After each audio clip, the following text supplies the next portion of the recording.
আমার বাড়িতে নাকি কেউ কেস খেয়ে গিয়েছিল, আমার বড় ভাইজান নাকি তাকে তাড়িয়ে দিয়েছে।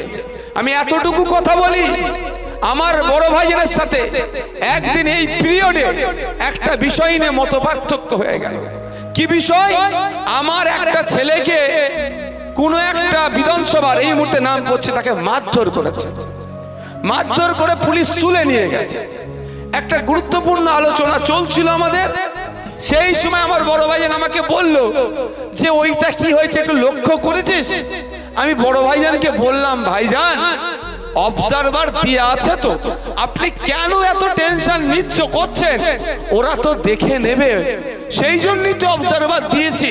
সারা রাজ্যের মানুষের আপনি চাপ কেন মাথায় নিচ্ছেন? এ কথা বলার জন্য বড় ভাইজান আমাকে খুব জোরে তাড়া দিয়েছিলেন। পরে বুঝেছিলাম মানসিকভাবে তিনি একটু দুঃখও পেয়েছিলেন।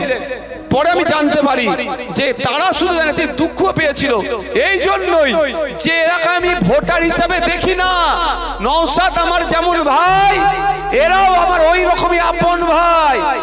তাই অবজারভার যতই দেয়া থাকুক না কেন, আমার ভাই একটা বিপদে পড়েছে, সেই অবজারভার যদি ফাঁকি মারে, সেই জন্য তার ছোট ভাইকে বলছে একটু দায়িত্ব নিয়ে দেখ। এটাও আব্বাস সিদ্দিকী, একটু মাথায় রাখবেন।